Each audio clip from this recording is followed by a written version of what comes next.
নাই। মন্দিরে মসজিদে সব জায়গায় মাইক লাগাতে হবে, কে বলেছে?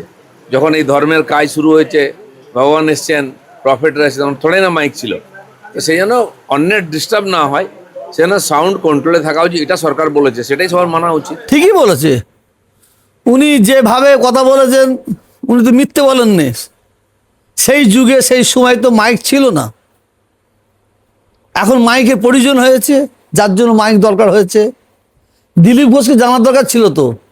সেই সময় তো প্লেন ছিল না, ট্রেন ছিল না, সেই সময় তো হাতের ঘড়ি ছিল না। তাহলে প্লেন চাপবো কেন? ট্রেন চাপবো কেন? হাতে ঘড়ি দেবো কেন? এই আমরা মাইকে আজান দিচ্ছি পরিস্থিতির পরিপ্রেক্ষিতে। উনি যেমন বুঝেছেন তেমন বলেছেন, তার জবাবটা আমি তেমন দিলাম। আমরা ভারতবাসী, দেশের আইনকে প্রত্যেককে সম্মান দিতে হবে, প্রত্যেক ধর্মের মানুষকে সম্মান দেওয়া উচিত। এটা গণতান্ত্রিক দেশ, এটা রাজতন্ত্র নয়।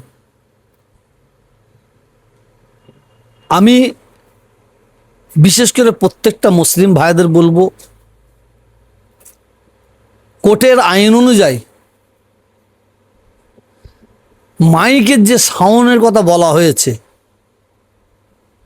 সেই সাউন্ডটা ধরে আমরা প্রত্যেকটা মসজিদে আজান দেব এবং আমরা ধর্মের কাজ করব।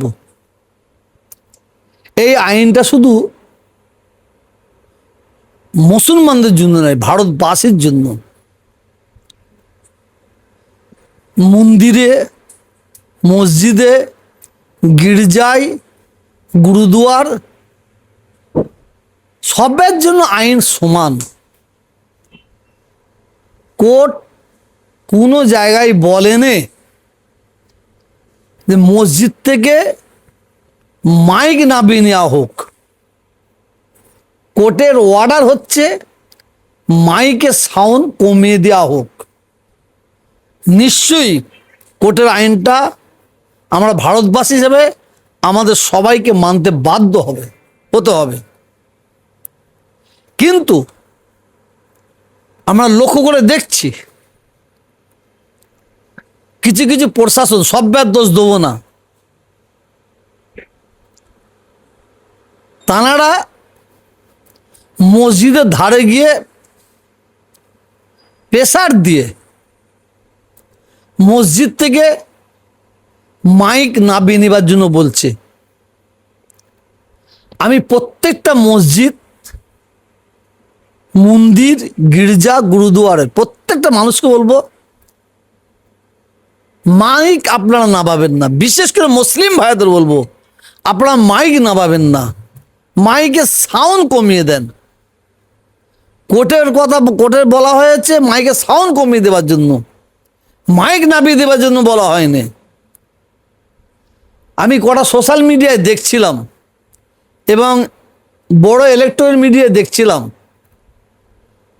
মুসলমানদের মসজিদ থেকে মাইক নামিয়ে নেওয়া হচ্ছে। কোনো প্রশাসন নামায়নি, মসজিদ কমিটি নামাচ্ছে, ইমাম সাহেব নামাচ্ছে, কিন্তু তার নিচে দাঁড়িয়ে আছে প্রশাসন, তাদের অর্ডারে নামানো হচ্ছে। আমি ইমাম সাহেব ভাইদের বলি, কমিটির ভাইদের বলি, যখনই পুলিশ আপনাদের ধরে এসে বলছে মাইক নামাবার জন্য, আপনারা কোর্টের কোনো কাগজ পেয়েছেন মাইক নামাবার জন্য? কিছু প্রশাসন তারা পাপ মোচন করার জন্য, মানে আগে সরকারে থাকা অবস্থায় আমার মনে হয় তারা হয়তো অনেক কিছু কাজ ভুল করেছে, সেই ভুলটাকে সংশোধন করার জন্য, পাপ মোচন করার জন্য, এই সরকারকে খুশি রাখার জন্য এরা মসজিদের ধারে ধারে গিয়ে এরা বাই প্রেসার মাইকগুলো নামাচ্ছে। এটা অন্যায়। আমি সোশ্যাল মিডিয়ায় আমি দেখছিলাম, বড় ইলেকট্রনিক মিডিয়া দেখছিলাম যে মসজিদ থেকে মাইক নামানো হচ্ছে। আমি আজ পর্যন্ত ভারতবর্ষে কোনো একটা জায়গায় দেখতে পেলাম না, বিশেষ করে পশ্চিম মানে কোনো একটা জায়গায় দেখতে পেলাম না।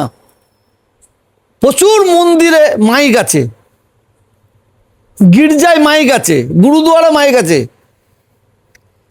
তা একটা মাইক নাবিয়েছে, নাবানো হচ্ছে, সেই সব সোশ্যাল মিডিয়ায় দেওয়া হয়নি, দেখানো হয়নি। এ থেকে আমরা কি বুঝলাম? কোনো মন্দির থেকে মাইক নামানো হচ্ছে না, এটি তো বুঝতে পারলাম। পাবলিক তো এটি বুঝবে। কোনো গির্জা থেকে মাইক নামানো হয়নি, কোনো গুরুদুয়ার থেকে মাইক নামানো হয়নি। তা আমি প্রত্যেকটা ইমাম মুয়াজ্জিনদের বলবো, আপনারা মাইক নামাবেন না। যে প্রশাসন নামাবার জন্য বলে, আপনারা বলবেন আপনারা উঠে নামান।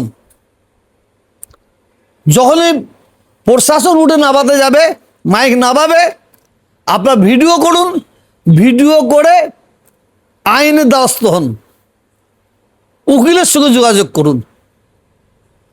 আবার বলছি, আমরা ভারতবাসী, দেশকে ভালোবাসি, দেশের আইনকে আমাদের সম্মান দিতে হবে।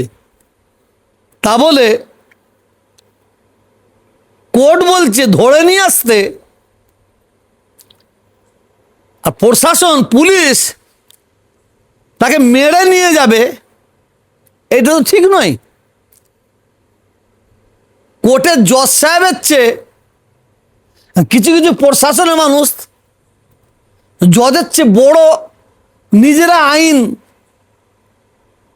অর্ডার করে মাইক নামাচ্ছে, এটা খুব ভুল বলে আমি মনে করি। জহুরি জোহর চেনে, সরে চেনে কচু। আবার বলছি, জহুরি জোহর চেনে, সরে চেনে কচু। তাসনিমা নাসরিন যে মন মানসিকতার মহিলা, ও সেইভাবেই কথা বলবে, সেইভাবেই কথা বলবে। মাদ্রাসা, খারিজি মাদ্রাসা, হাই মাদ্রাসা, সিনিয়র মাদ্রাসা, এমন একটা মাদ্রাসা আমাদের পঠন পাঠনের প্রথম অধ্যায়, ও জানে না, ওকে ও এখানে এসেছে, ও দুর্ভাগ্য বাংলাদেশে নাগরিক হয়ে বাংলাদেশে থাকার সুযোগ পায়নি। তো কিরকম মহিলা তাহলে বুঝতেই পাচ্ছেন। ওনার জানা নাই মাদ্রাসা থেকে পড়াশোনা করে WBCS তৈরি হয়েছে, IPS হয়েছে, IAS হয়েছে, ডাক্তার হয়েছে, উকিল হয়েছে, জজ হয়েছে, এভাবে একটাই অনেক প্রমাণ আছে। আমার মেয়ে খারিজি মাসে পড়াশোনা করতো, তারপর হাই মাসে পড়াশোনা করতো, তারপরে সে গেল আলামিন মিশনে পড়াশোনা করে। আমার মেয়ে ডাক্তার হচ্ছে। আমাদের পাশে একটা গ্রাম আছে, সেই ছেলেটা খারিজি মাসে পড়েছে, হাই মাসে পড়েছে, কোন মিশনে পড়েনি, খারিজি মাসে হাই মাসে পড়ে, সেও ডাক্তার। আসল তাসনিমা নাসরিন যে মানসিকতার মানুষ, ও সেইভাবেই ভাষা ইউজ করে যাবে। ও মুসলমানদের পাছায় কামড়ানো ছাড়া ওর কিছু কাজ নাই। সত্যিকারের ছেলে মেয়েদের যদি মানুষের মতন মানুষ গড়তে হয়, তা প্রত্যেকটা ধর্মের মানুষকে তাদের আগে ধর্মীয় শিক্ষা দিতে হবে। ধর্মের শিক্ষার মাধ্যম দিয়ে আমরা মানুষকে কিভাবে ভালোবাসবো, আমি মুসলমান, আমি অন্য ধর্মের মানুষকে কীভাবে ভালোবাসবো, আমি মন্দির, মসজিদ, এই গির্জা, গুরুদুয়ারকে কিভাবে সম্মান করব, আমি একটা ধর্মের মানুষ আরেকটা ধর্মের মানুষকে কীভাবে ভালোবাসবো, এটা ধর্ম শিক্ষা থেকে পাওয়া যায় বলে মনে করি। কুরআন শরীফ, গীতা, বাইবেল, মহাভারত, রামায়ণ যদি প্রত্যেকটা ধর্মের মানুষ যদি পড়াশোনা করত, তাহলে আমাদের ধর্মের মধ্যে কোনো ভেদাভেদ হতো না। কারণ প্রত্যেকটা ধর্মের ধর্মগ্রন্থের মধ্যে মানুষকে ভালোবাসতে হবে কিভাবে, আপনি এক ধর্মের মানুষ অন্য ধর্মকে কিভাবে শ্রদ্ধা করতে হবে, এইটা যদি জানতে হয় তাহলে আমাদের ধর্মগ্রন্থ পড়তে হবে। আর ধর্মগ্রন্থ পড়তে গেলেই বিশেষ করে আমাদের মুসলমানদের কোরআন হাদিস পড়তে হবে। তারপরে আমাদের ইসলাম ধর্মের মধ্যে কোনো জায়গাতে বলা নাই যে আগে মুসলমানদের ধর্ম শিক্ষা করতে হবে, শুধুমাত্র ধর্ম শিক্ষা করতে হবে, এ কথাটা বলা নাই। আমাদের মুসলমানদের বলা হয়েছে শিক্ষা অর্জন করো। হযরত মুহাম্মদ সাল্লাল্লাহু আলাইহি সাল্লাম তিনি বলেছেন শিক্ষা অর্জন করো। এইবার আমরা ধর্ম শিক্ষাটা অর্জন করি, তার সাথে সাথে আমাদের মুসলিম ছেলে মেয়েরা তারা জিনারের শিক্ষায় শিক্ষিত, এটা বলতে হবে। আর তাসলিমা নাসরিন সম্পর্কে কথা বলতে লজ্জা লাগে। উনি এমন একটা মহিলা, ওনার সম্পর্কে সবাই অবগত আছে, সারা ভারতবর্ষের মানুষ, সারা ওয়ার্ল্ডের মানুষ অবগত আছে। তাসলিমা নাসরিনকে কলকাতায় নিয়ে এসে যে সম্মান দেয়া হলো, আমাদের দুর্ভাগ্য আমরা যে আমাদের দেশের আমাদের রাজ্যের যারা লেখক আছে লেখিকা আছে তাদের আমরা এই সম্মান দিতে পারলাম না। কারণ তাসলিমা নাসরিনকে রেখে যেভাবে সাম্প্রদায়িক আগুন ছড়ানো যাবে, এই বাংলায় এই দেশের লেখক লেখিকাদের নিয়ে দেশে আগুন জ্বালানো যাবে না, সাম্প্রদায়িক আগুন জ্বালানো যাবে না। কারণ আমাদের ভারতবর্ষ, বিশেষ করে আমার বাংলা, এই হিন্দু মুসলমান শিখ ইসাই সম্প্রীতির বাংলা বলে আমি মনে করি। দেখেন, আমি একটা কথা বলি, আমি তোহা সিদ্দিকী, আমার পরিচয় আগে মুসলমান নয়, আমার পরিচয় আগে মানুষ। আপনি হরিপদ ঘোষ, আপনার পরিচয় হওয়া উচিত নয় যে আপনি হিন্দু, আপনার পরিচয় আগে হওয়া উচিত আপনি মানুষ। আসামে মানুষ যারা, আসামে তো হিন্দু বলবো না মুসলমান, আসামের মানুষ যারা দুর্ভাগ্যের মধ্যে ভুগছে, যারা অসুবিধার মধ্যে ভুগছে, অতএব মানুষের জন্য মানুষ ত্রাণ নিয়ে যাবে। আর যারা সংকীর্ণ মনোভাবপূর্ণ ব্যক্তি, তাদের মন মানসিকতায় হিন্দু আসবে, তাদের মন মানসিকতায় মুসলমান আসবে। যারা নিজ প্রকৃতির মানুষ হয়, অতএব এই যে আমরা বন্যা হচ্ছে, মানুষ কষ্ট পাচ্ছে, সেখানে কোটি কোটি টাকা মুসলমানরা নিয়ে দান করছে, আমার হিন্দু ভাইয়েরাও দান করছে। কেউ মুসলমান দেখে না, কেউ হিন্দু দেখে না, মানুষ হিসাবে।